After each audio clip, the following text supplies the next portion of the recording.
Semoga kita selalu dalam keadaan sehat-sehat selalu dan dalam lindungan Tuhan Yang Maha Esa. Nah, Ibu berharap dimanapun kalian berada tetap selalu mematuhi protokol kesehatan dengan selalu menjaga kebersihan diri seperti mencuci tangan dengan air bersih, menjaga jarak dan selalu memakai masker. Nah, sebelum materi ini kita mulai, marilah kita berdoa menurut kepercayaan kita masing-masing. Berdoa dimulai. Doa selesai. Dan berikut adalah kompetensi dasar yang harus kita tuntaskan di semester 2 ini ya, yaitu 3.1 menganalisis dinamika kependudukan di Indonesia untuk perencanaan pembangunan, dan 4.3 menyajikan data kependudukan dalam bentuk peta, tabel, grafik maupun gambar. Nah, Ibu berharap setelah mempelajari materi yang Ibu sampaikan nanti, kalian mampu mendeskripsikan mobilitas penduduk dan kualitas penduduk di Indonesia. Pokok bahasan kita kali ini yaitu tentang mobilitas sosial atau mobilitas penduduk. Apa sih yang dimaksud dengan mobilitas penduduk? Yaitu perpindahan penduduk dari suatu daerah ke daerah lain. Nah, untuk mobilitas penduduk itu sendiri terdiri dari dua jenis. Yang pertama vertikal, yang kedua secara horizontal. Nah, yang dimaksud dengan secara vertikal adalah gerakan penduduk untuk meningkatkan status sosial.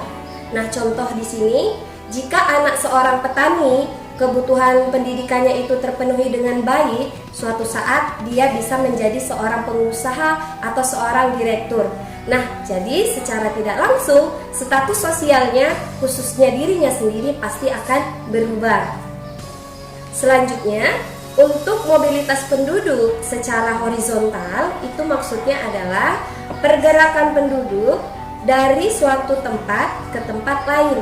Nah, pergerakan penduduk ini sendiri itu ada yang permanen dan ada yang non-permanen. Permanen adalah perpindahan penduduk yang dalam niat untuk menetap, sedangkan yang non-permanen perpindahan penduduknya tidak menetap. Nah, ini biasa disebut dengan mobilitas sirkuler. Ngomong pun nggak apa-apa. Faktor penyebab mobilitas penduduk. Jadi di sini banyak beberapa faktor yang bisa mempengaruhi mobilitas penduduk ya. Yang pertama adalah secara non-ekonomi, maksudnya apabila wilayah di tempat ia bertinggal itu rawan dengan yang namanya bencana alam seperti kebanjiran atau kekeringan, pasti secara otomatis mereka akan pergi atau pindah ke wilayah yang aman tempat tinggalnya. Selanjutnya adalah secara ekonomi. Ini biasanya penduduk yang ingin merubah nasib atau meningkatkan perekonomiannya jauh lebih baik dari sebelumnya. Yang ketiga adalah sentrifugal dan sentripetal. Sentrifugal ini adalah kekuatan yang mendorong penduduk itu untuk pindah dari satu tempat ke tempat lain. Sedangkan untuk sentripetal itu adalah kekuatan yang mendorong penduduk itu sendiri untuk tetap bertahan atau tinggal di tempat asalnya. Nah, biasanya ini ada di desa ya, karena hubungan kekeluargaannya itu lebih kuat. Sedangkan faktor yang keempat, untuk faktor yang keempat dari penyebab mobilitas penduduk itu sendiri adalah kelancaran sarana transportasi. Nah, ini biasanya di daerah-daerah terpencil, kalau sudah katanya masalah kelancaran sarana transportasinya bermasalah, sudah pasti penduduk itu akan pergi ke tempat yang lain. Dan yang terakhir adalah kesempatan kerja, yaitu adanya lowongan pekerjaan yang bisa mereka ikuti untuk merubah perekonomian mereka. Upaya untuk mengendalikan mobilitas penduduk. Jadi kalian harus tahu ya nak, ternyata mobilitas penduduk ini harus bisa dikendalikan. Kenapa? Agar penduduk yang berpindah tadi tidak terkonsentrasi di satu wilayah saja yang mengakibatkan kepadatan penduduk terlalu tinggi. Nah, apa saja sih upayanya? Yang pertama adalah transmigrasi, yaitu memindahkan penduduk dari satu pulau atau provinsi yang padat penduduknya menuju ke pulau atau provinsi yang jarang penduduknya. Nah, ini biasanya program-program yang dijalankan oleh pemerintah. Yang kedua, yaitu menyebarkan penduduk ke daerah-daerah perbatasan atau ke daerah-daerah yang terpencil, pulau-pulau terpencil. Nah, ini selain untuk meratakan kepadatan penduduk, juga menjaga keutuhan wilayah Indonesia. Yang ketiga adalah pemerataan pembangunan antar wilayah dan pembangunan sarana dan prasarana transportasi. Nah, jadi pembangunan yang dibangun oleh pemerintah itu harus merata ya.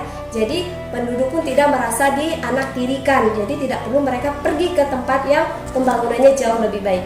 Dan yang terakhir adalah pembangunan industri. Di sini bisa membuka lowongan pekerjaan yang bisa mereka gunakan untuk mencari pencarian hidup yang lebih baik. Selanjutnya, jadi di sini ada beberapa masalah kependudukan di Indonesia. Yang pertama itu adalah persebaran penduduk yang tidak merata, mobilitas penduduk yang semakin meningkat, dan pertumbuhan penduduk yang semakin lama semakin tinggi.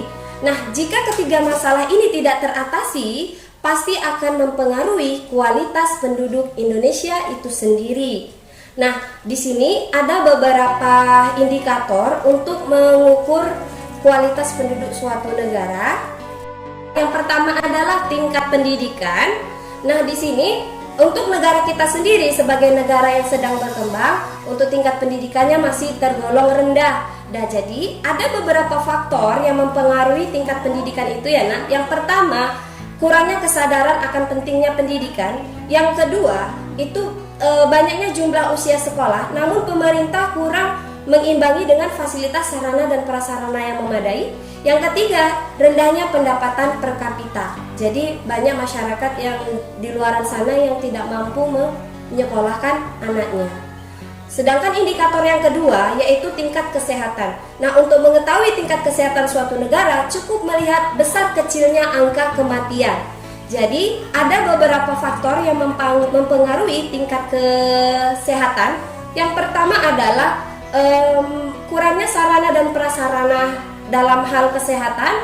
Yang kedua, kurangnya pengetahuan tentang kesehatan dan gizi. Yang ketiga, kurangnya persediaan air bersih. Dan yang keempat, itu lingkungan yang tidak sehat. Biasanya ini berada di daerah slum area atau yang biasa kita sebut dengan permukiman kumuh. Dan yang terakhir adalah indikator tingkat pendapatan. Nah, di sini untuk mengetahui tingkat pendapatan suatu negara cukup melihat pendapatan per kapita penduduknya. Ada beberapa hal yang mempengaruhi di sini, yaitu rendahnya pendidikan masyarakat, kurangnya tenaga ahli, dan tingginya jumlah penduduk serta tingginya angka ketergantungan.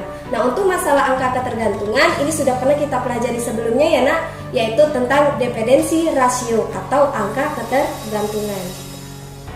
Nah, untuk memudahkan Ibu untuk mengetahui kalian dalam memahami materi yang telah Ibu sampaikan, di sini ada kuis yang Ibu berikan, yaitu seberapa pengaruhnya pandemi COVID-19 ini terhadap mobilitas penduduk di Indonesia.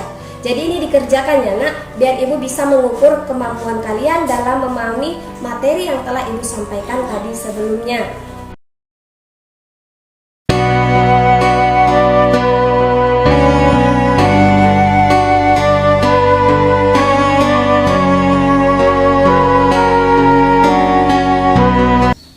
Cukup sekian materi yang Ibu sampaikan dalam bentuk video pembelajaran. Ibu berharap semoga materi ini mampu membantu kalian dalam memahami materi pembelajaran di rumah. Dan Ibu akhiri, terima kasih dan sampai berjumpa lagi di pertemuan selanjutnya. Ibu akhiri, Assalamualaikum warahmatullahi wabarakatuh.